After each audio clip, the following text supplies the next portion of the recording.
First impressions of AISJ. The people are awesome. I was overblown by the warm welcome. I was overblown by the professionalism. It's an amazing place. Curriculum-wise, there's this dynamic they talk about, lucky schools and leading schools. Or lucky schools, they're really lucky because they have great people. And so the kids get to learn great things. But then leading schools, they also have everything systemic. They also have everything written down. So when you have transitions from one hire to the next, so if the person you hire that school year has more room to grow and isn't perfect right away, the documentation helps that. And that can be the difference between lucky and leading. So my first impressions, this is a great place to be, but we can make a jump from lucky to leading, and the people here can do that.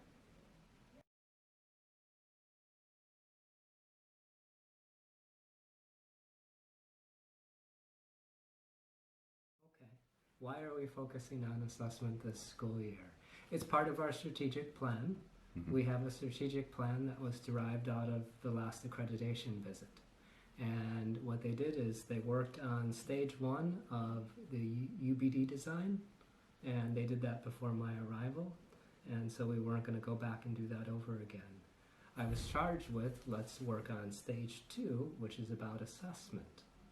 And I had mixed feelings about that, because really to have a super good conversation about it, you need the full context of stage 1.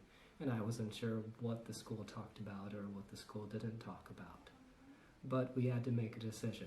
And so with the support of admin, and the principals and vice principals here are great, we all talked about it and we forged forward. The superintendent was supportive of the initiative. And what we were able to do with one of our funds, we were able to take a group of educators to a conference and talk more about stage 1, and we're bringing that information back. Nice. So we were able to loop back to that a little bit and develop some common language on it. So it really comes from the strategic plan, but it is something we need to do. There's so much potential with it.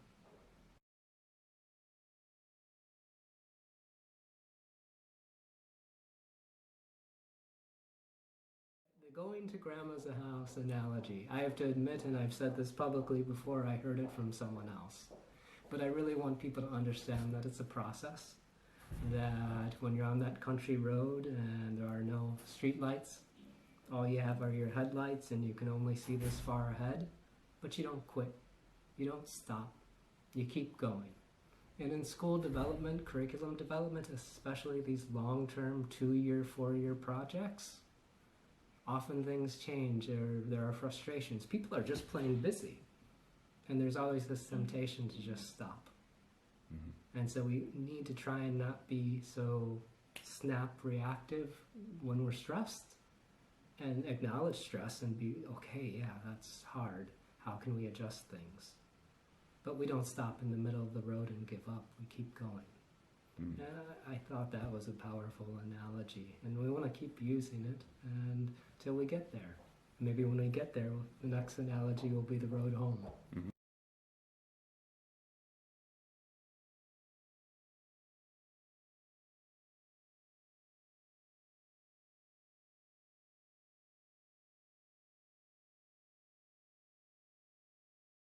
Really good question. So when I arrived, and this happens at schools around the world, you have basically a choice. You can be top down and say, this is what the definition is, this is what we're doing, and help people do it. Or you could be more democratic, legislative about it. Let's do it together, make it an inquiry-based learning project. And either way, you're going to get frustrations. Because I guarantee you, if you come in and say top down, this is what we're doing, people are going to be frustrated on, why didn't you ask me? Where's the input? Where's the involvement? For sure. But then at the same time, if you do it bottom up and you talk about it together, there's frustration in the inquiry process because there are moments of, I'm not sure what's going to happen next. There are moments of, this is taking a lot more time than if you just told me what to do. So it's kind of this razor's edge. You have to balance of letting people have their say, which is really important, and honoring what they say and listening. And you have to be a really good listener, but at the same time, you got to keep moving things forward just enough. See, it's kind of like we have the school year to get this done, and the principals are awesome, and we have this pattern. The first Tuesday is elementary school, the second Tuesday is middle school, the third Tuesday is high school. And so they're letting the curriculum office work in those divisions on those dates. So it's which of those Tuesdays should we use to talk about this project? And at what pace should we go?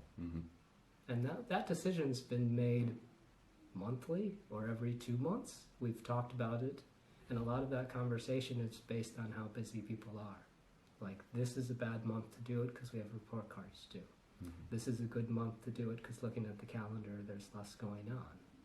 And so a lot of these decisions, it's about understanding people, because you never want progress to get in the way of what's going on in the classroom. That's important. But you can progress too, so finding the right time to do it. So if that means it takes all the way till February to have 4 meetings on the topic, but people are involved and happy and not stressed out about it, then that's the right decision.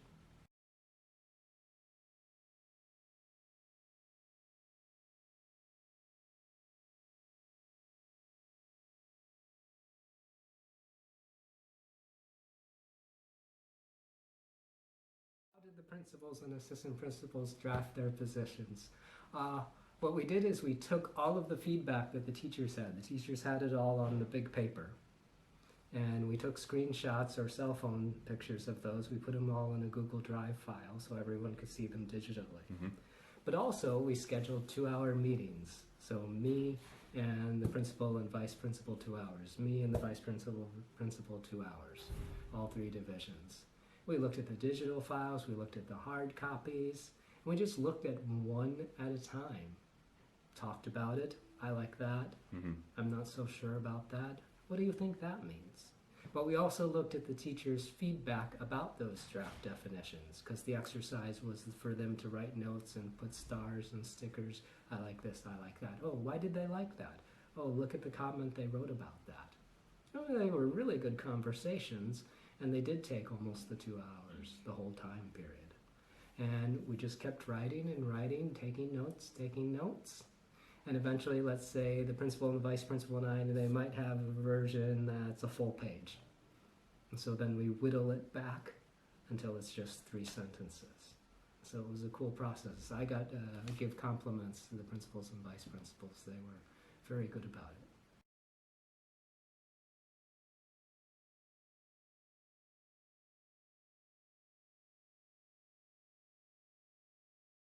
What do I think about the principals' definitions? I think they're wonderful, and my role in the process was to help moderate those conversations, but at the same time, I wanted to moderate them similarly. So the feedback I was giving to elementary and the feedback I was giving to middle school and the feedback I was giving to high school was similar. And I told them that, because we want to make sure they are similar enough so when we try and put them all together, they still make sense. We don't want them to be so drastically different that they're not headed in the right direction. We talked about visions of where this might go. And so there were some key phrases or ideas that all 3 divisions we wanted to add. We're really interested in performance tasks. We're all really interested in the word authentic. So we talked about those words a lot. And I think all 3 versions have those words.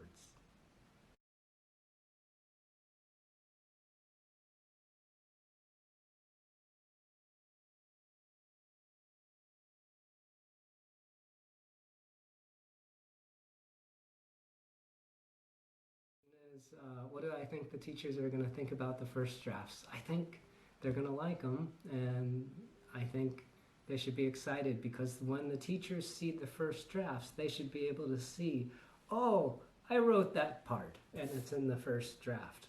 Oh, I remember reading that from someone else's and commenting that was a good idea, and it's in the first draft. So it was really an honest and earnest and pure pulling from their drafts to make that first draft. So I think they should be excited about it. You know, educators, anybody, human beings, their minds race when they see things. So they might also start having questions too. Oh, if that's the direction the draft is heading, what's next? What is this going to mean for me in my classroom and my assessments? And so that's part of the cool process too, and we have to be ready for those conversations. And the next meeting we'll talk about those things.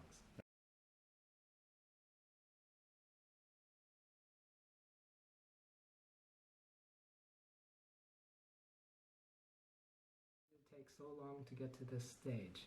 I think, again, what we need to do is schedule things appropriately.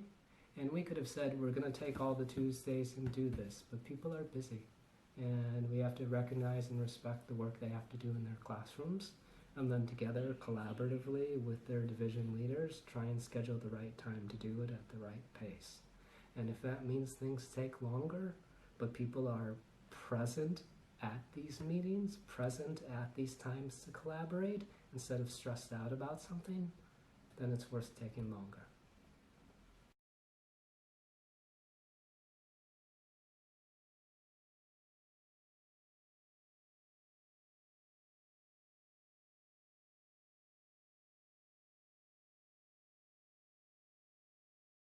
Okay, the question is, after the last meeting, how did the teachers respond? From what I saw, it was as predicted. Everyone was pretty positive in terms of, I saw that and that was in my draft. Thank you for recognizing that. Oh, I like that you guys really actually thought about this. Thank you for doing that. I think that's one of the cool pieces. Yeah, we predicted that they would see their own work and be appreciative of that. But I think one of the interesting things was to see them thinking about their divisional leaders thinking. Sometimes that relationship is more the divisional leader educating or telling the teachers in that division what to do. But in this exercise, the script is flipped kind of sort of in the way that they can actually see their leaders learning. There's a phrase they call it being a lead learner. And so it's been kind of a cool process to see the principals and assistant principals being lead learners, and I think the teachers recognize it.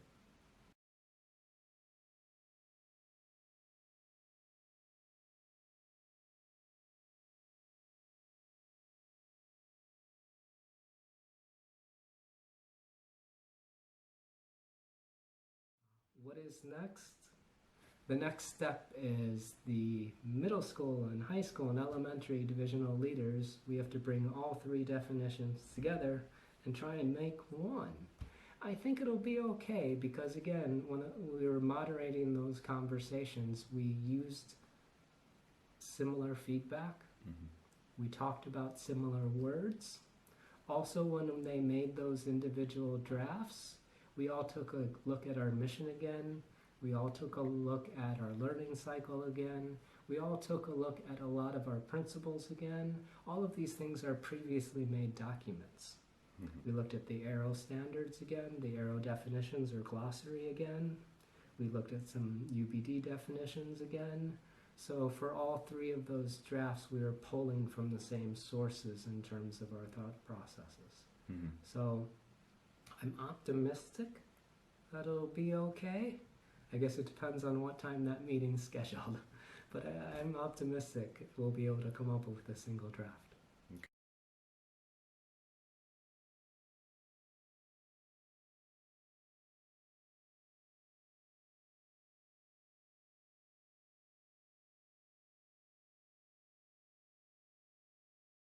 Okay, how could this go wrong? You know, it's an inquiry process and it's a road trip.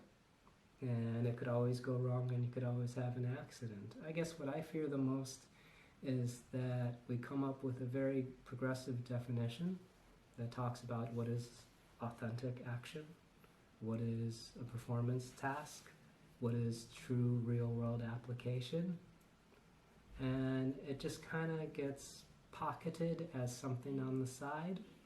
For example, in math, you may have a word problem, and the word problem might say, Jimmy goes to the train station, and he needs to buy a ticket to get to XYZ and back again. How much should he spend? and the child reads it on the paper and they write the answer using math. An educator could say, well, that's a real world problem. And that would be, to me, one of the worst case scenarios.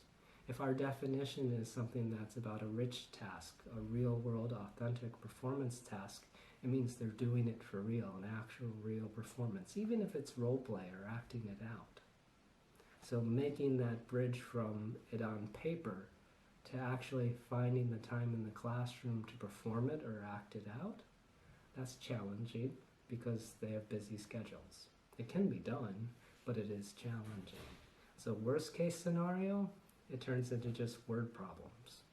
Best case scenario, school-wide we have this ethic of real world performance is real application. And when you have that transfer of learning and real application, that's when students learn the most. And if we're looking for evidence of their learning, we should be looking at their performances rather than what they write down on a piece of paper. That would be best case scenario.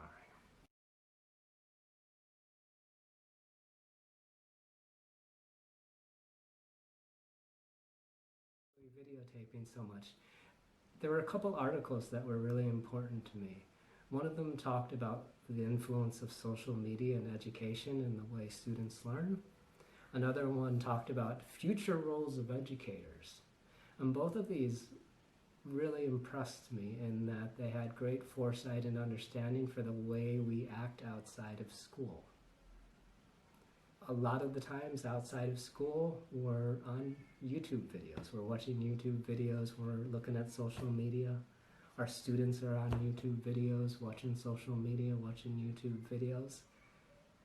And one of the articles it said, one of the most powerful ways people learn today is the distribution of knowledge or the redistribution of knowledge. So when you click like on a video, that's actually you commenting or giving feedback on it. When you take a YouTube video and repost it to your Facebook or Instagram, that's redistribution of knowledge. And when we like something, or we say I don't like something, or we redistribute it or repost it, that's us actually learning it more. And I think learners today, part of their experience is more and more audio-visual. Yes, I love reading and I love writing, and I don't want to take away from that, but we got to recognize that in the 21st century, outside of the classroom, we learn in so many different ways. So it's not disrespecting the other ways, it's just honoring the new ways and saying, and we can do this. Also, I really think part of the reflection process is interesting when you turn on the camera. You know, we always talk about how important reflection is.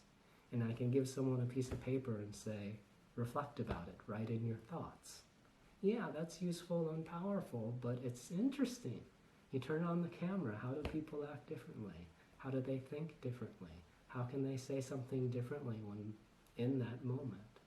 And so I think reflection live on screen is different too. So again, it's ands. It's not that one's better than the other. It's just embracing all these different ways of learning.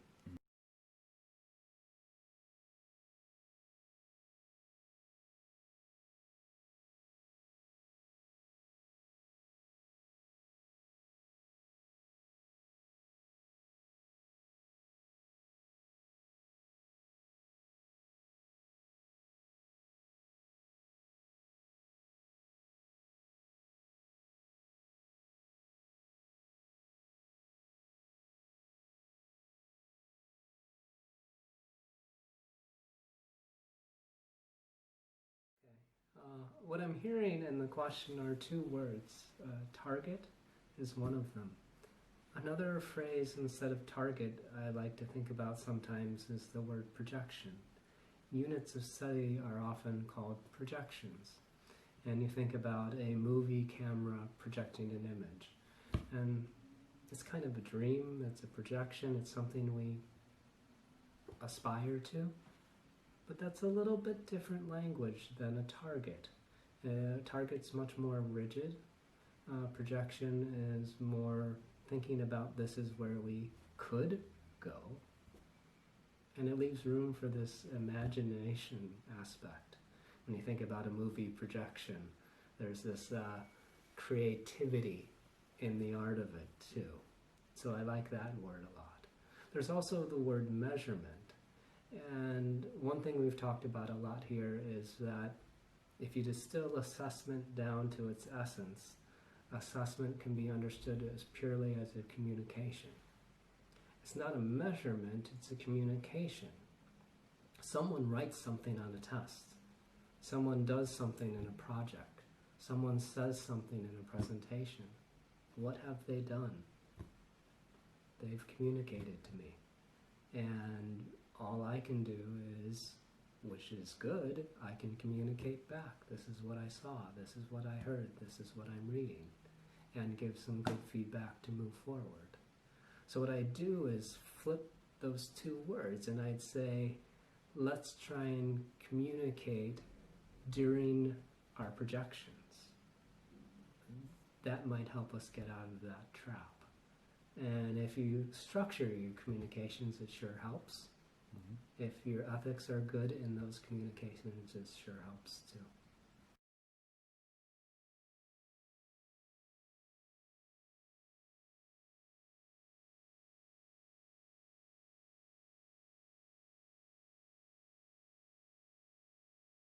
So the question is, should student responsibility be embedded in our assessment definition?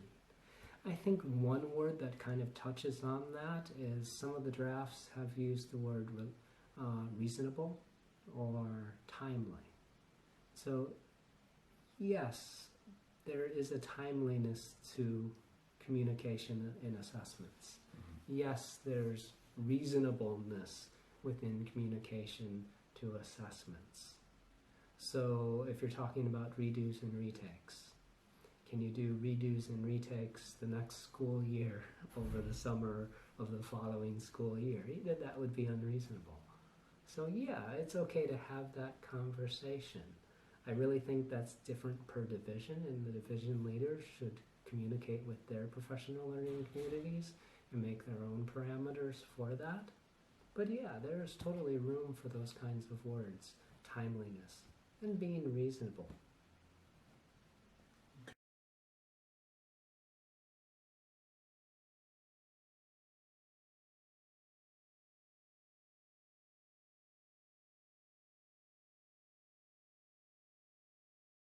Okay, so the questions about buy-in and use.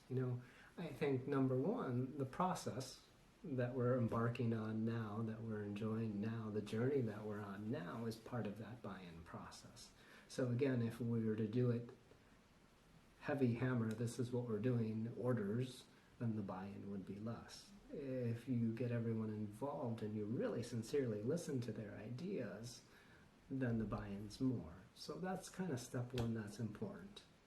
But then step two, it's really important that the follow-through is embraced by everyone. And for that, I really think, I say it a lot, I say system coherence. System coherence is really important. So if your admin, for example, your principals and your assistant principals are involved in the process and thinking about it when they're doing their observations and evaluations, that helps create continuance of the effort. If you do something and say something and then everyone says they're going to do it, and then yes, it sounds not great, but human beings, if their observations and evaluations come out, I didn't do this, but I still got 5 stars, perfect, then yeah, they'll be less interested in doing it. So yeah, there's good motivation, but then there's also the importance of system coherence. So good system coherence recognizes that all of these systems are connected and we need to all be on the same page with what we're trying to do.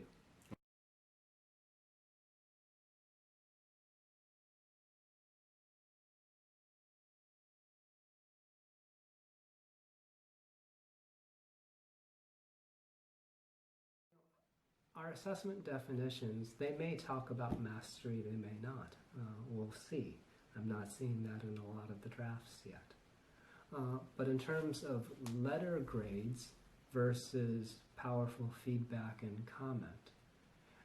I think there are ands. It's not necessarily an or conversation. And a good stepping stone is the and. So let's say you had a standards-based report card, and it has numbers 1 to 3, 1 to 4. Is that a step further than an A, a B, and a C? Yeah. Can the 1, 2, and 4 still be kind of an equation that's an average that was derived out of what would have been an A, B, and a C? Yes. But is it better because it's about a specific learning target? Yes. Even better, a next step is moving towards looking at the comments part of the report card, the feedback part of the report card, as something that students and parents and families want to look at first. And so the conversation isn't so much ditching the numbers and ditching the letters. It's about, well, how do we make the feedback and the comments more important that people want to look at it more? So it evolves to a point where when people open up their report cards, that's the first thing they want to look at. And the importance of the numbers and the letters devolves a bit, becomes less important, and then it's easier to move away. So I would do it in stages, I would do it in steps. But again, I think those steps, it's okay to use ands and not just cut off. One school, for example, what they did is they spent the whole school year having meetings with stakeholders, and they kind of built their report cards together, for example. That's an approach to take too. Yeah. But I think a multiple year long-term process of ands and building up the importance of comments and feedback, and eventually letting go of letters and numbers because we see that they're less important. That's a nice natural progression, and it doesn't have to be something that's forced, because it almost feels like it's happening naturally, even if it's a 5-year plan.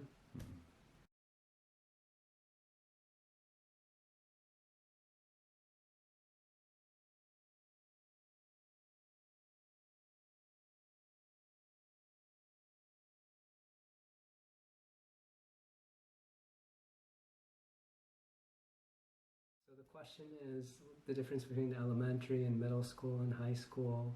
And I think what we need to look at are our definitions. So there's standards-based curriculum, there's standards-based instruction, there's standards-based assessment, and there's standards-based reporting. So right now, our initiative, what we're talking about in this documentary is standards-based assessment. So it is plausible that we could all be on the same page with that, but then the reporting could be different. Ideally, would we ever want to get to the stage that all of those elements of a standards-based learning system are the same? Yeah, that's a great goal. But I think at this point in time, we're just working on that fourth part, the standards-based assessment, which is different than the standards-based reporting.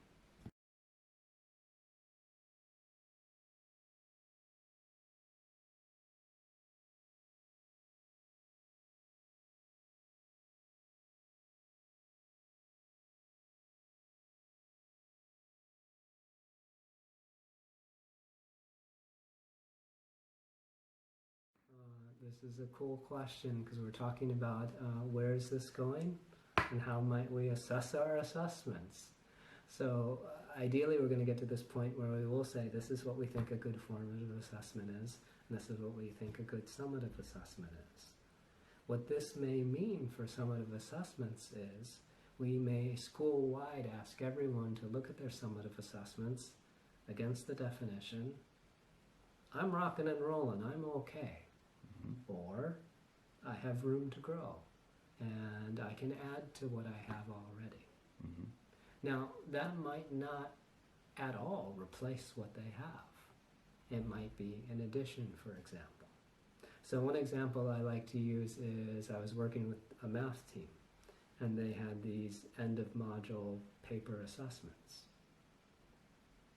But we had a definition of good assessment saying an authentic performance task, real life, performed for real, even if it's role play, is better.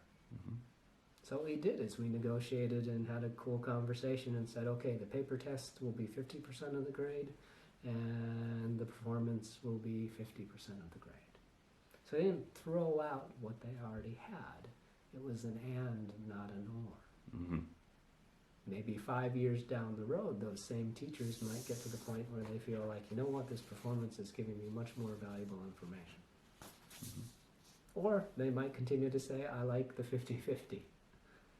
But my point is, where is it going? It might be a negotiation that might involve ands. The last thing we want it to be is a fight about or this or that. I think that's really important. Formatives, that's really interesting because what we've been doing this school year in our documentation is we've mostly been talking about summatives. We haven't really been talking about in our documentation goals for this school year formatives.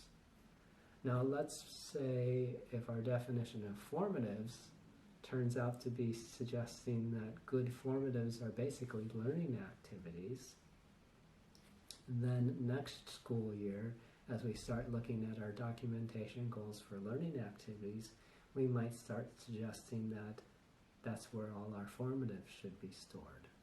So that transition of understanding as formative assessments as something different from a learning activity, it would be cool if our understanding of formative assessment goes hand in hand with a learning activity. It's not like, here's the class project, let's learn, let's have fun, and then there's the formative assessment on the side.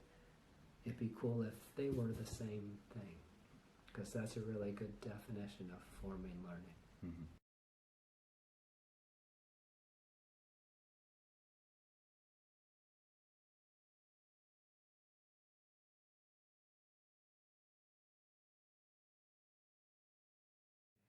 So the question is about redos and retakes. So in a standards-based learning system, there are a lot of different things. One of the aspects is standards-based assessment, which isn't the same thing as standards-based reporting. A definition of standards-based assessment is that we are looking for evidence of learning, we're communicating what we see, and we're giving feedback to help them progress.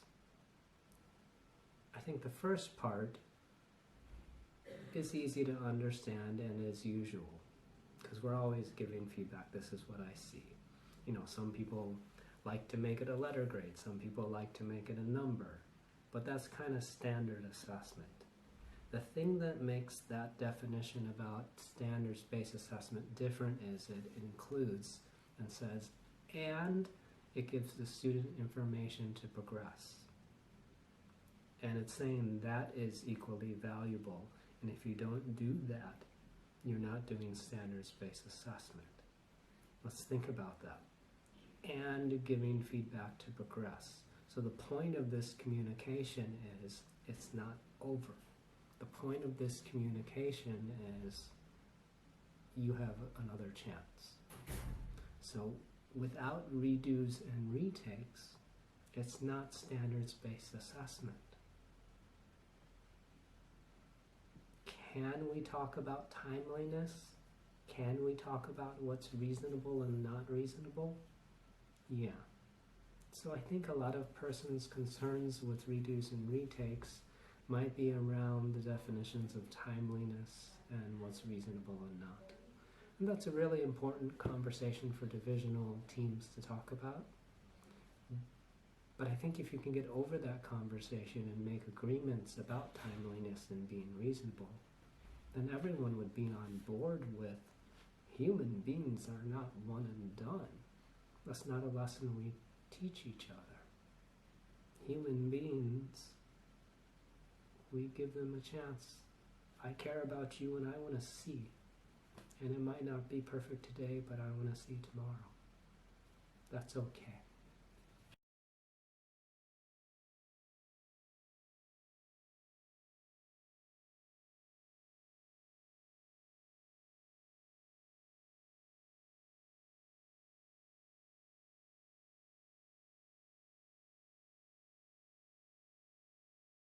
a good question, a great question.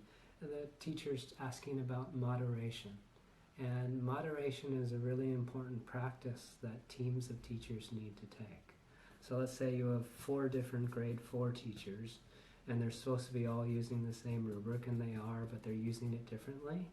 They're supposed to have moderation meetings or calibration meetings where they bring their evidence and they're calibrating. Oh, I could call this a 3. Oh, I call this a 3. Oh, that's different. Let's agree and call this a 3. And then they're calibrating or moderating, and those meetings need to be scheduled. And so it's a really important thing to do. And usually that's per the division leaders to make time for those. Often they'll say there are mutual planning times for educators. And AISJ is wonderful about affording those mutual planning times for educators. The challenge that I've seen at AISJ this school year is that a lot of that time has been used on planning. I mean, that's what they're called. They're called planning times, but speaking of going from good to great, from lucky to leading, your great and leading schools, they will have finished a lot of that planning already. And that's what we're working on. We want to get to the point where baseline planning is done. Therefore, those collaborative times can be used more for calibration, moderation of assessments. Because yes, everyone on the team should be using the assessments the same way or very similarly.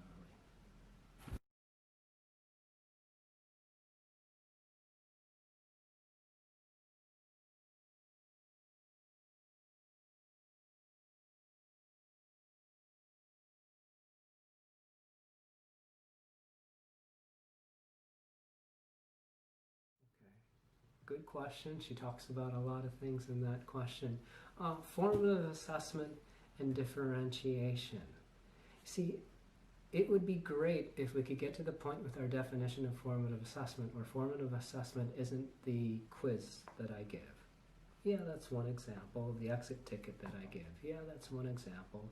But if formative assessment is more seen as the projects and the exercises, the multiple day processes that we go through with students.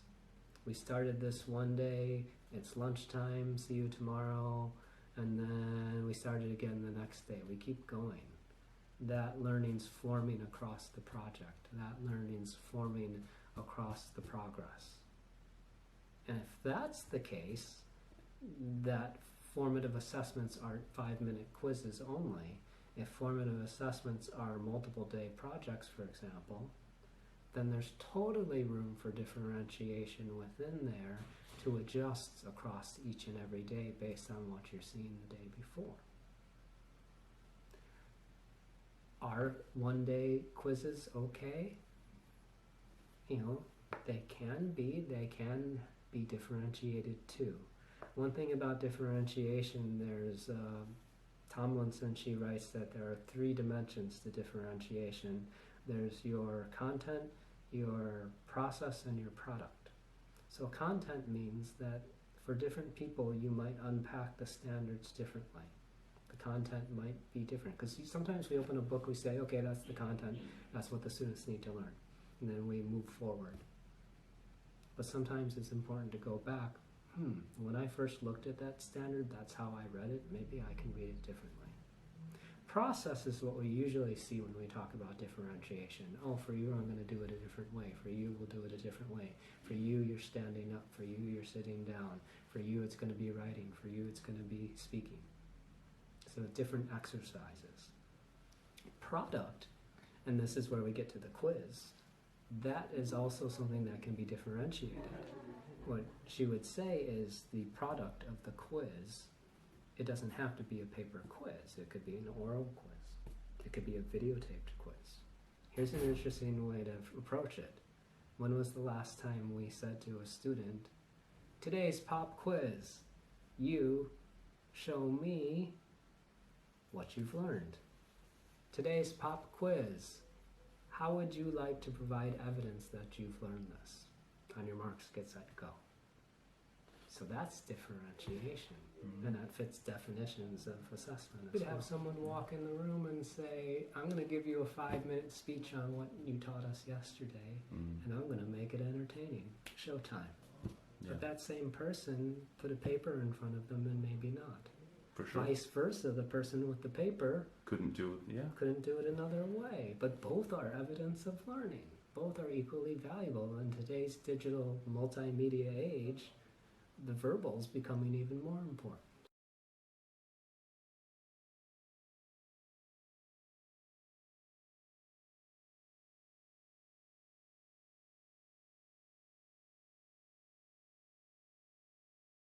Question is very similar to the previous question when they were asking about how do we get time to calibrate, how do we get time to moderate, and really educators just need to set the meeting dates and have time to do that.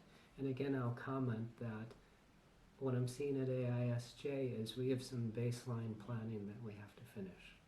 Once we get a lot of that baseline planning done, then the afforded meeting times, which we're rich in, can be used for more calibration and moderation.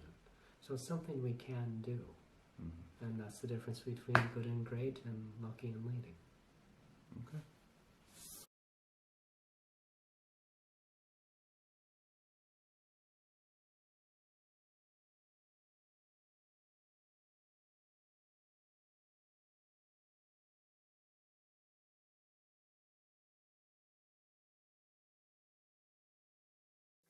So I know this question, and this is an institutional question that's specific to us here at AISJ. And so what they're asking is, for example, elementary school might have 1, 2, and 3 on their report card, and middle school might have 1, 2, 3, and 4 on their report card. My understanding of the history in elementary school is that they did their studies and they did their research and understood the context of the situation and decided that the exceeding expectations wasn't necessary because either you're meeting the standard or you're not, and if you are, congratulations, that's where you are, which is totally legitimate. And my understanding is the middle school hasn't had that conversation yet. Okay. The question, should they be doing the same thing? I think long term, ideally, yes, the school should be doing the same thing. The division should be doing the same thing. But whenever I say these things, I always say, except for there always is space for reasonable decisions within reasonable bands of grade levels. So if it can be reasoned that this is better for one division and this is better for another division, that's okay. Is it best? Is it ideal? I mean, that's a funny word. I said it's ideal. It would be ideal if everyone was using the same thing. But sometimes we can't always get our ideal, and sometimes what's reasonable might be best fit for the moment. And that's kind of a part of schooling, is understanding what is best fit for that school year. This might be a great fit for 2025, but right now it's 2020 and the best fit for everyone is this. And that's part of schooling and making decisions within schools. So that's how I'd answer that question. In terms of what's best practice universally around the world, the 1s, the 2s, the 3s, the 4s are still common around the world. What's cutting edge or most progressive these days? What's most progressive is actually moving beyond the numbers. I talked about it a little bit before, where sometimes the numbers are, in a way, philosophically, the same thing as the letters. Yes, they're per standard or learning target, but they're still can be back in the classroom a mathematical average off other grades. So what's the difference between 1s and 2s and A's and B's then? So if you really want to be progressive about it, the moving target that could be an awesome goal for us is to get to a point where we're not even having the numbers at all. Rather, let's say here's a learning description, and then here's feedback about that learning description, because it's advice on how to progress. And families are more interested in what the teacher is saying they saw, and they're most interested in the advice for how to progress, instead of more interested in the letter grades or numbers. That would be something to get to eventually. And again, there are big possibilities in terms of ands. It doesn't always have to be one thing or another. Within our region, there are some cutting-edge schools that have done this already. And even some of those cutting-edge schools that have done that already, they have had to have and another version for a transcript for a university application that also does this. So there's totally room for ands, and I don't see that as a setback or contradictory in any way. Life is full of ands.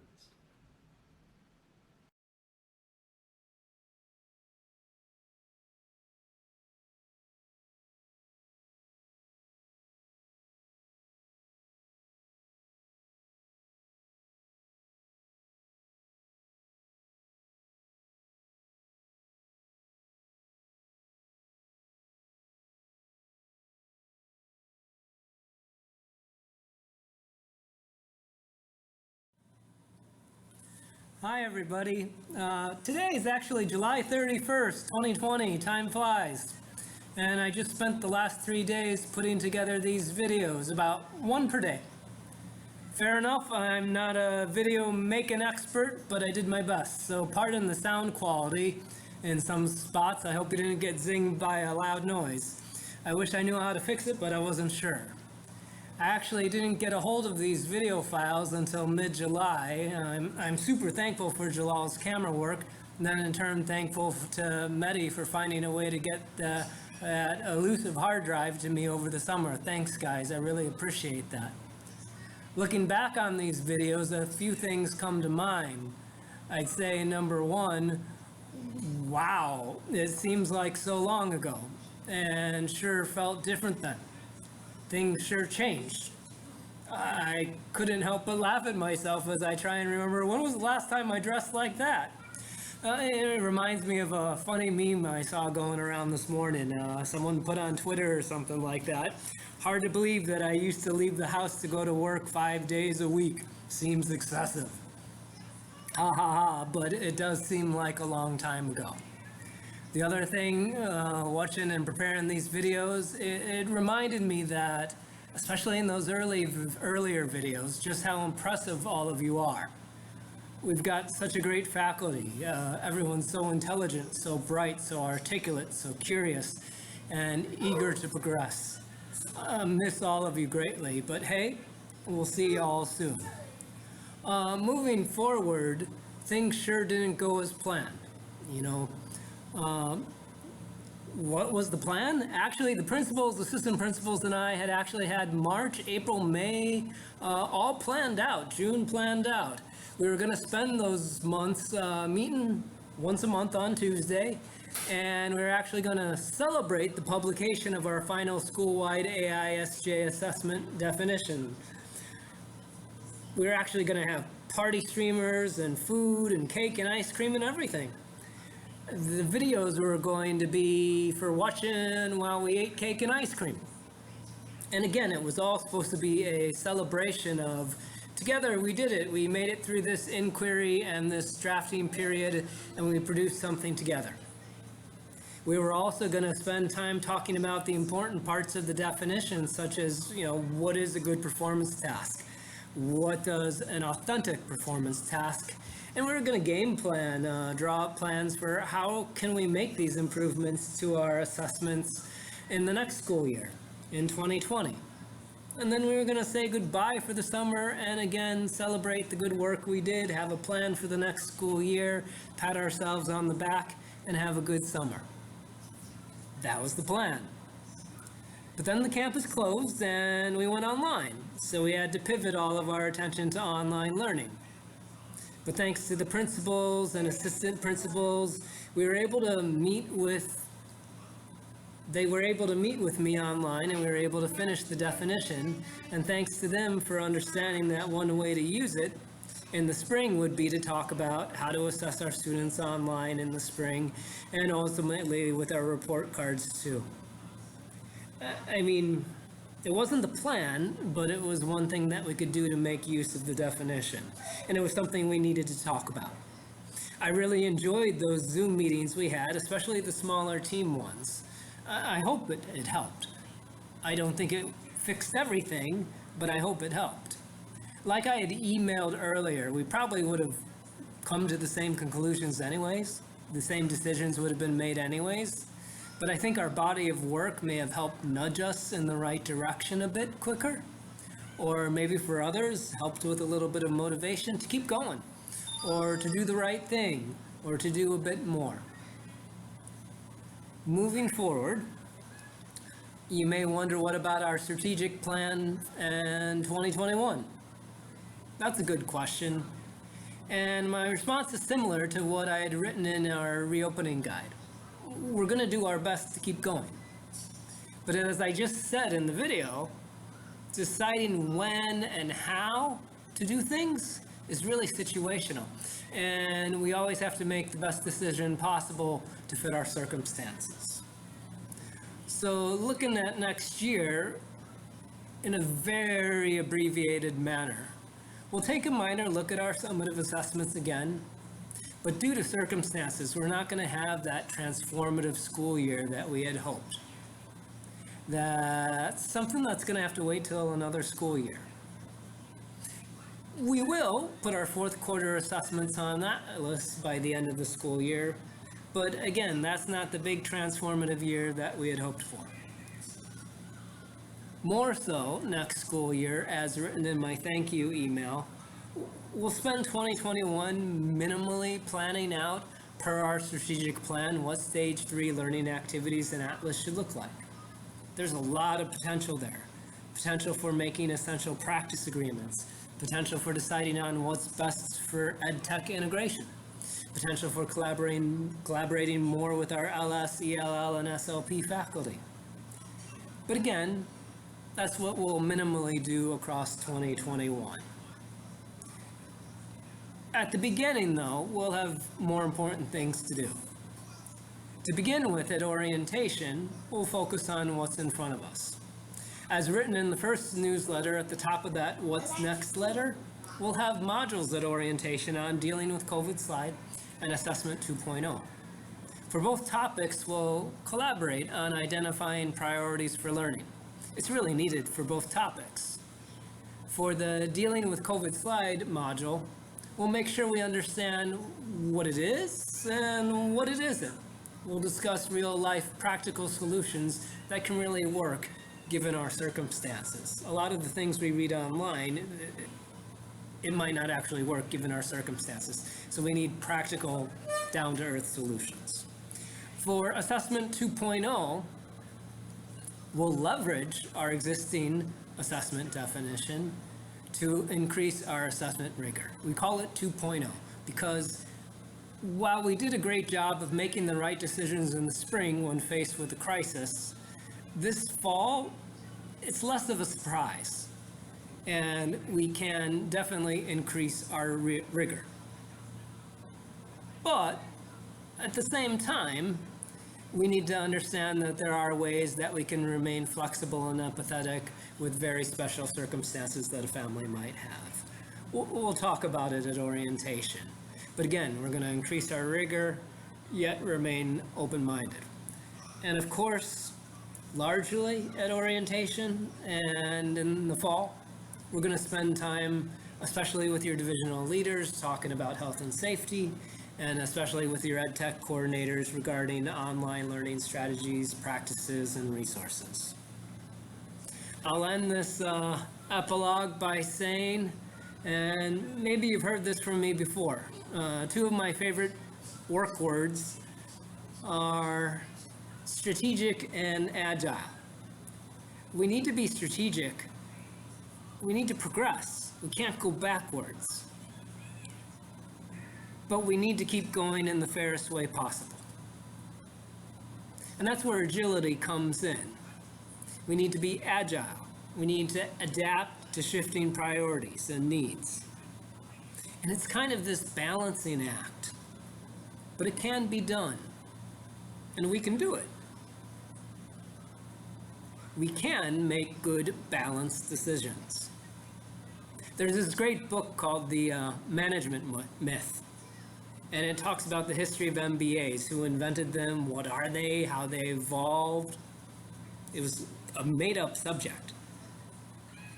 And after it's all said and done, spoiler alert here, everybody, on the last page of the book, the author says that in the end, what all organizations need is, we need, frankly, good people.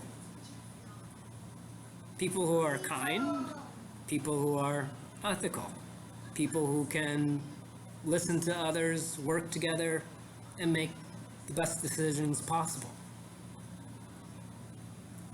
And we sure got good folk here. Sure looking forward to seeing you all again.